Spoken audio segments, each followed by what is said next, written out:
Hey, everybody. Welcome to the Daily Objective. And we've got a great show today. We've got three guests who I'm going to introduce in just a couple of moments. But first, today is a very sad day. As you might have heard, the world lost very remarkable intellect, Dr. John Ridpath, who at the very least you might know from his legendary debate. He, alongside Leonard Peikoff, debated two democratic socialists sometime in the 1980s, I believe. And although there was no YouTube at that time, it ended up, getting posted at some point on YouTube and gaining some level of viral status, I believe. But it impacted me. It impacted many people who saw it. It was very inspiring. So John Ridpath was very energetic and charismatic when he spoke. Obviously, in that debate, you might have seen. And I would recommend take this opportunity today, in the aftermath of his unfortunate passing, to move some Ridpath to the top of your listening queue. Go and buy one of his lectures or two. I personally recommend his religion lecture, or a couple of lectures that he did back to back, and also talking about Marxism, philosophy. He was very passionate about the founding fathers. He used to speak about that. So check it out. It'll teach you a lot, and may he rest in peace, of course. Now, John Ridpath was not a TikToker, but he may become a posthumous viral hit on TikTok, thanks to the guests we have on here today. Now, these are guys I came across, or they came across me. Something happened. My understanding is they were already into free market economics, into the Austrian school. They're doing their thing online, talking to people, having debates and discussions and study groups and whatnot. And then they came across Ayn Rand's philosophy, Objectivism, and they seem to be very enthusiastic about it. And they're taking it, among other platforms, to TikTok. Their group is called Aporia, if I'm pronouncing that correctly. Yes, and individually, they are Kudwy, Austin, Dolphin, and Mr. Aibis. Welcome to the show. Thank you. So did I get your biography correct? How did you guys end up here today? If one of you wants to jump in. Sure. I'll explain it. So roughly about a year ago, it was just me and Aibis, and we just read a lot of Thomas Sowell, watched some Yaron Brook clips, and Mr. Aibis was already aware of Ayn Rand at the time. I wasn't. We just started reading Thomas Sowell, and then we was like, hey, we just got to get this online somewhere. And then we kind of started putting it online, and more people accumulated, and then we started forming a group. And we kind of transition. We're trying to get rid of, we have been getting rid of a lot of more the libertarian side and more switching to Rand and Objectivism. And, about a year later, and here we are, really. This feels like I'm interviewing like a boy group. We got like the young baby face Kudwy, we got the guy with the dreadlocks. So Aibis, you're the oldest of the group, right? Yes, sir. Yes, sir. Now you're still younger than me. It's kind of cool. I get to be the OG today. I get to. You are the OG. I'm usually the youngest on the show and probably on this whole network. But today I get to sort of speak down to the younger generation, and I'm being a little bit. I'm exaggerating the significance of this a bit, but you're a working electrician. Yes, sir. It's I'm an electrician in New York City, and in my spare time, I got into a lot of debates, online discussions. Oh, go ahead. No. I'm wondering, is this did the internet create electricians that discuss philosophy with other intellects? It was already happening, but the internet gave you like the means to contact people across the world, and then to get some notoriety in doing so. From what I hear, from what I'm told, I'm quite an anomaly in how I go about the internet and social media. Most people that know me will tell you I'm an old man with it. I have no idea. I'm like, what is this stuff that these kids are using? But when I see a purpose and an actual like rational meaning for it, that's when I clamp down. And people have been telling me for a long time I need a YouTube channel.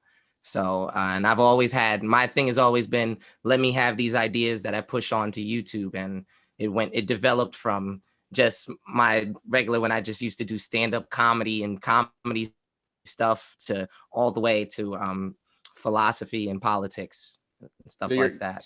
So your sort of background before this, or in addition to this, is comedy and entertainment. So you kind of have that muscle. Comedy. I'm just a guy, a working guy from New York who does a little bit of everything, honestly. Yeah. I didn't really go to college, so I had a lot of time to just be at work, and I spent most of my time working around grown adults. So you grow up pretty fast that way. In one of her interviews, Ayn Rand's interviewer said, "Look, hey, I didn't go to Harvard or Yale," and she said that is to your advantage. Now, speaking of college, now Austin, you are currently a student in college. Yeah, this is my freshman year. So, how's it going so far? Interesting year to start school, right? Is it on Zoom? Is it IRL? How's that? What's that? I mean, how's it going? I'd say the first semester was like mainly Zoom. We're now starting to go back into it. I go to a private school, so we didn't really have any shutdowns or anything, but it's definitely a lot different. I'll tell you that one. Yeah. What are you majoring in? And then I'll ask Kudwy what he's going to major in, because Kudwy's still in high school, right? Yes, sir. Okay, so Austin, what are you studying? So I am majoring in economics and my minor is philosophy. So. And Kudwy? So I haven't finalized it yet, but I'm finding that connection between psychology and ethics. I definitely want to do psychology. I'm thinking about going to George Mason, possibly. So why George Mason? I'm not like putting it down. I don't know anything about it. Well, I just figured out today Adam Ozoff is over there. Shout out to him. And secondly, I have a family over there that's close by, so I can have that connection really close as well. Yeah, that's interesting. Speaking of the contrast between libertarianism and objectivism, Adam Ozoff can help you understand those things clearly, because intellectual property is a major contentious issue. Now, Mr. Aibis, I'm kind of like you. I kind of was in and out of school after high school. I was taking some classes. For me, it was high school and some college classes. To me, was really about surveying the culture more than getting a degree. I was looking at the students around me. I was interested in kind of what was happening in the culture. What was the professor or teacher saying, like, as a kind of indication of what's being taught, not so much as am I going to get information from this, if that makes sense. Did you ever take any classes? Did you ever dabble in anything after high school, or did you go straight to the trade? Well, I didn't go straight to the trade. I dabbled in classes, but nothing with any focus or clear intention. It was actually a community college. I was smart enough, I'd say, maybe some people would disagree, to not take the chance to go away and spend all the money to find out that I didn't really enjoy it or figure out what I wanted to do. So I stayed around in community college and mostly just worked jobs, two jobs I had at that time. And I completely let the school fall to the wayside. But other than that, I stayed an avid YouTube listener, and that's always kind of been my thing. I try and find people whose information I could fact check and source out on YouTube and the internet I was always kind of an information knowledge gatherer that way. Yeah, I mean, that sounds very similar to what I did in late teens, early 20s. And I actually, where I picked up Ayn Rand's first nonfiction book that I read, The New Left, the original version of that book, The New Left, The Anti-Industrial Revolution.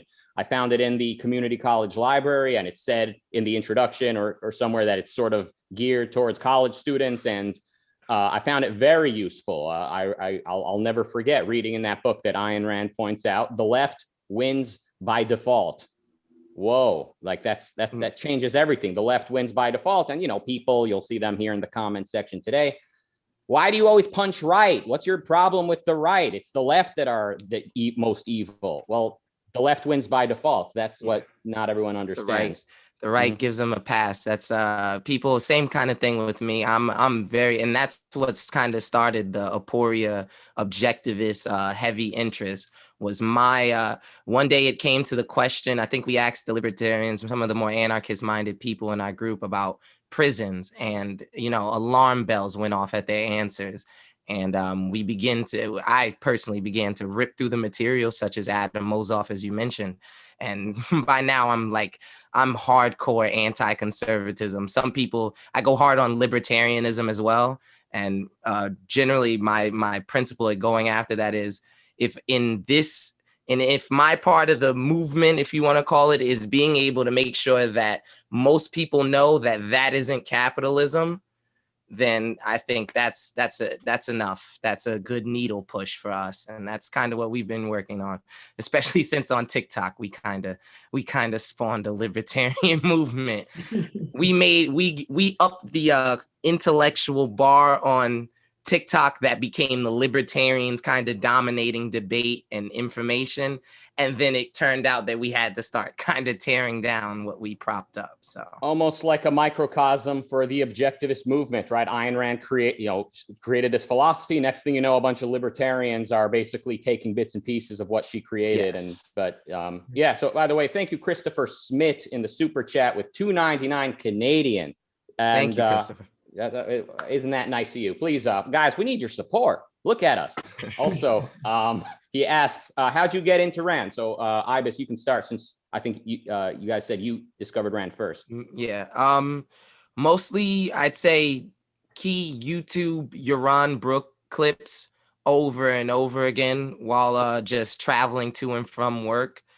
Endless. I watched so many Ford Hall forums and lectures and stuff like that before I even grabbed the books. So it was always, as soon as I got into this capitalism, free market politics thing, it was always there in the background in the form of Yaron. But like I said, that story I gave earlier is when that moment came when it was like, what are you guys going to do with these private prisons and these private police? Once that debate exploded within our group, that's when it was like, okay. And I quickly figured out the libertarian answers are just not sufficient. They're not even pointing out what now I know is the primaries or the essentials. And that's when it completely, and it actually started with reading a couple of Harry Binswanger's arguing against anarchy. And after that, I don't put stuff down. I want to know the why and the what for. So it just led me up the whole chain, and I went full blown, forget about this politics. By the time I was done, I was like, this politics stuff is not even where the main issue is. Let's start at the beginning. And Austin and Kudwy, do you guys have a story to tell about how you discovered Rand, or was it just basically one day Aibis sent me a link and that was that? Well, it wasn't a link. It was a whole lot of days of yo guys. Did you get resistance? Okay, no, well, I'll let them Mr. Kudwy here with intellectual property. Tell them about how crazy that was. Sure. So I'll give this spiel. So firstly, I would have to say that before Austin was here, it was just me and Aibis, and I was switching away from conservatism. He was switching me away from conservatism, and I was adamantly pro-life at the time, and he showed me an Ayn Rand video, and he was like, "Well, if you want to be pro-life, you're gonna have to debunk her." And I was like, "Who?" And he shows me this video, and I was like, "Who is this woman?" So I'm watching the video, and I was like, "I'll get back with you on that." Well, several months later, here I am. I'm no longer pro-life. I was anti-IP for a while as well, until I ran more about like the metaphysical versus the man-made. And I read a section about that, and something just clicked, and I was like, okay, yeah, I'm for IP. And then I'll carry on to Austin, how you got into it. Yeah, I mean, the way that I got into it, so I joined last. I was still like slowly weaning off of that conservatism. But the way that I joined was actually because of Kudwy. I'll say I'd be watching the videos on the TikTok page before I was a poster at all. And I'd hear Kudwy talking about like this metaphysical stuff, or like rights don't come from God. And I was like, what does all this stuff mean essentially? So I went to Kudwy. I was like, can you please explain what all these videos mean? I mean, this stuff is beyond me. And so, I got a couple of books. I got a couple of phone calls. He talked to me about it like overnight when I'll be doing homework. And at one point I was like, you know what? Let's check out some videos. And the first video I believe I watched was the 1984 Harry Binswanger and John B. Ridpath debate against, I think it was Christopher Hitchens and this other guy. His name started with a J. But after that video, that was when I was like, whatever this is, I know this is what's going to be the strongest defense of capitalism, individualism, and reason and everything else that goes beyond it. Mm-hmm. Now, I don't know if I'm clear to say to have done this, but I'm the one who posted that on YouTube. It was some buried C-SPAN video. It needed some editing. There were glitches and like repeated parts that kept on replaying. I basically edited it and posted it on YouTube. Thank you. So speaking of intellectual property, you know, if I did violate, you know, maybe Adam can tell me, but I said, you know, it's buried. I'm putting it on YouTube. You guys, your lives were changed. Yes. And maybe at some point we can make amends to C-SPAN, though that's not really the way we should go about this type of thing. So you mentioned, Austin, you mentioned you were like kind of conservative before you were into Rand. Is that right? Was that kind of how you were raised, or were you sort of drawn to it growing up? I mean, I'd say with my family, the more I'd say the more out there political ones in my family are like big Democrats. Like my grandma, she sang for Barack Obama, all these other sorts of things. But my family had like pretty strong, I'll say, traditional values, things like marriage, things like no sex before marriage, things like all these sorts of things were more prevalent in my family. And we did have a pretty strong, I'll say, Christian foundation as well, which also brought me to this position. So as I was growing up, you know, once the Trump elections came about, I was one of those people that were like, oh, Trump's a bad guy, things like this. Until I kind of realized like, maybe this leftist liberal stuff isn't exactly what's right. So I opened my eyes to conservatism, and I was still a pretty big Christ follower during that period. But there was a point where I realized like, you know, these guys are just like the liberals, except one wants to control the mind and the other one wants to control the body. It seems like that they still want control. They still don't want to, you know, allow the individual to manifest for his own sake. And that was kind of when I realized like, yeah, this conservatism stuff gotta go. Wow. And Kudwy, you mentioned being anti-abortion in the past. Were you basically like kind of conservative or religious, I should ask, in your past? Religious, never. But in the sense of, I don't know where exactly I got my abortion take. I think it just kind of manifested as I kept diving into more of Ben Shapiro type content. And just kind of manifested. And I can't pinpoint a time in which I was like, oh, I'm pro-life. I just kind of adopted the arguments unconsciously, I guess. I think it also kind of with the, like I said, our group was a little split at certain points. So there was always like this bouncing around of ideas. And I think some of us we got caught up socially in certain perspectives that you just kind of take as an axiom with libertarianism. You go, if this is libertarianism, we go with this. And our group and a lot of us got into it by, like Kudwy said, by that kind of YouTube Trump wave. Oh, we're smashing on liberal compilation videos. And then some of us sort out like, okay, they're smashing on the liberals, but what's right and what's wrong? And then sometimes you kind of get pulled along with the crowd. And on TikTok, there's a heavy, abortion debate, all the liberals are stupid. So it's a mess over there when it comes to abortion. So a lot of us kind of got swept up in this default pro-life type of thing, just because it was the good thing to argue, kind of. It was the fun thing to argue. Interesting that like the anti-abortion position became kind of the edgy, cool position to take. I definitely see a lot of that in the culture today. I mean, you guys have broken a lot of rules, I guess, or expectations. You know, a lot of times I've thought to myself, you know, either people who are religious or just they think abortion is an important thing to be against, or they're libertarian, or they're young Zoomers on TikTok. Like all of these things, these people like are just beyond reaching. Like they're just too mentally set or incapacitated or whatever it is. Like there's just no reaching them. But maybe there's new people to reach. Yes. But you know, you guys just came along and shattered all of my stereotyping expectations of people. Yeah, we're still working on it. I'll tell anybody, any objectivist, especially going to look us up or anything. We're in an experimental inductive process to try and figure out what's the best way to go at. We're not focused on conversions necessarily, but how can we present these ideas in the allotted context to kind of shift, like we said, create that state of aporia, Socratically, through our questioning, through the questions we ask, through the points we make. What kind of shakes the foundation? What checks the premise? You know, what makes them just shift it a little? And we tend to get a lot of, I never heard this before. I never heard it put this way. A lot of people just in passing will comment, I like how much you guys focus on being precise on your words and their meanings, their reference, and we've noticed success that way. So we're going to keep trying.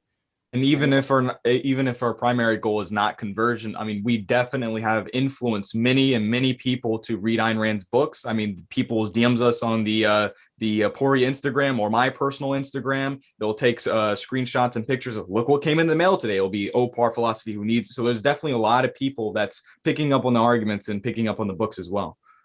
Yeah. I mean, and one of the challenging things about it is that we're students, you know, I'm putting myself in the same category, obviously, like we're trying to untangle a lot of false premises from the past and learn this very radical new philosophy. We're basically trying to convey something that Ayn Rand wrote in her 60s or 70s or 50s, whatever. But like, you know, and she's a genius, and she was like late in her life finally coming to these conclusions, and we're trying to convey these gigantic things while we're basically scratching the surface of understanding them. So there's a lot of challenges, but when we see people are buying Ayn Rand books and reading them, and then they're hopefully seeking out bona fide philosophers of objectivism, then I would say that's a net gain. And that's one of the things that we noticed out there too, is we were looking for, people just, where other people talking about objectivism. We didn't see too much. And then when we did see, there was a lot of slander. There's a lot of kind of shaky characters, misrepresentations, even us novices could find. So we were like, this, one of our other things is we like being a middleman. We are not an authority. We don't want to be an authority. Our big thing is, like you said, we're students. We want to push you guys to the big guys. And we like to very much advertise the fact that where you going to find a philosophy and people so accessible. I mean, it's absolutely insane. I mean, look at where we are. It's been a year, and we got on YouTube with you, Razi. Right. We spoke into You've made it. I wouldn't even, to me, we're on the internet. Honestly. No, I get what you're saying. It's so exciting. We get starstruck by like objectivist intellectuals, but I think from their perspective, and maybe I'll even start to say I'm seeing that from the older generation's perspective, is that there's so few objectivists in the world. So seeing younger people gain an interest in it is like it's as exciting, I think, from the older end. Of course, I'm a bit jumping the gun by putting myself in that category. We got people in the chat room saying, great to see young objectivists, good to see young students of objectivism. Obviously, they're all talking about me, but I think it also applies to you guys as well. So way to go. Bonnie with the super chat, $5. Thank you for that. Robert with 1776. Thank you for that super chat. He goes, kudos, Aibis. What do you think, Rucka? Can a humorist with a stand-up comedy experience make it as an objectivist intellectual? Absolutely. Yes, sir. I mean, a little electrician work on the side. I think so. The question is, who's going to stop us, right? Yes. Who's going to stop us? Mm-hmm. And so maybe the answer is reality, but let's find out. We have reality on our side, I think. Right. So. And also Zalmi with the super chat, $4.99 he sent. I guess $5 was just asking too much. He sent three brains. I think he's referring to the three of you, the three brainiacs on the show. Thank you. So you guys linked up at some point on the internet. You got like your circle of friends that are into politics and philosophy and economics, and you and maybe a couple others are sort of the objectivist voices among those. And yes. So you're basically on YouTube and on TikTok. Are those the two main places? A little Instagram too, I've seen. We definitely YouTube, TikTok, Instagram, now Clubhouse. Continue, Kudwy.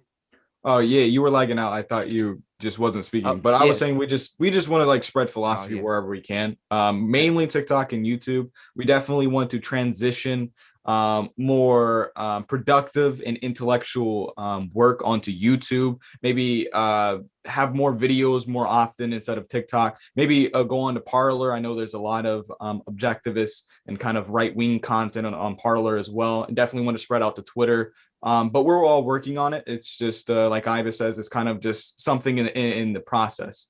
Right. Oh my God. And in interviews, honestly, and this one's a real selfish interest of ours.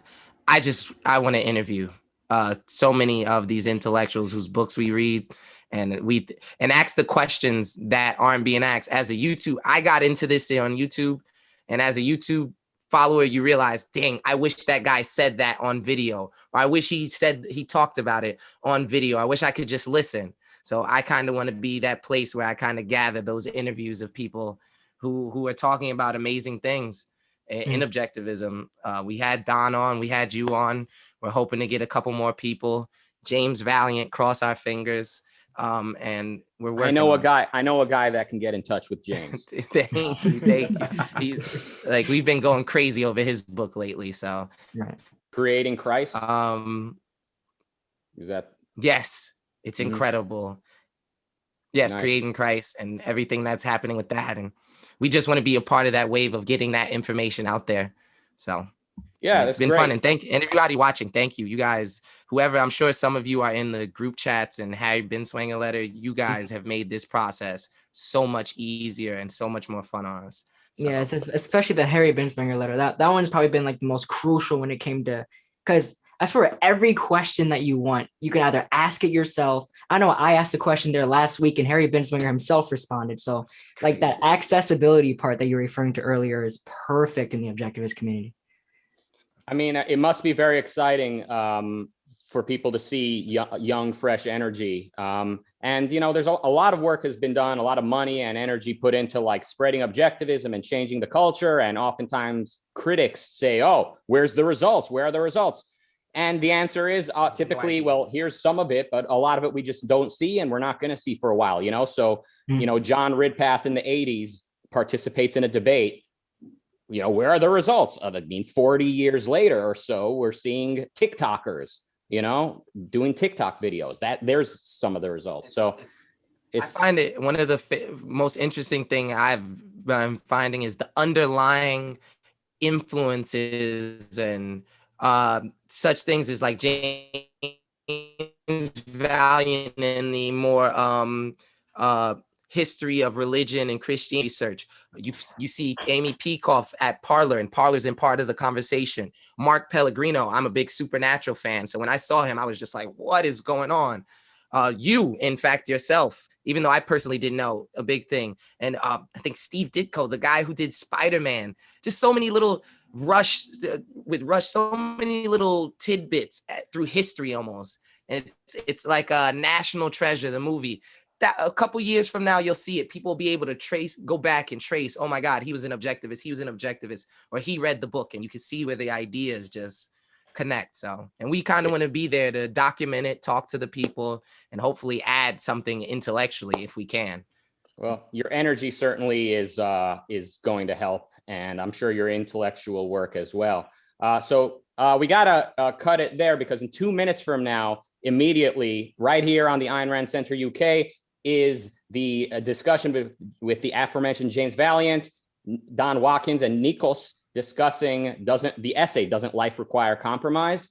So so no Clubhouse meeting after this, maybe later on, but certainly no Clubhouse after show today. So stay right here on this channel, start watching that. Guys, we're gonna have to end it there. Thanks for coming on. Everyone, I was gonna say, check them out on TikTok if you know how to work that app, if you're not afraid of the app, you know, spying on you or whatever it is.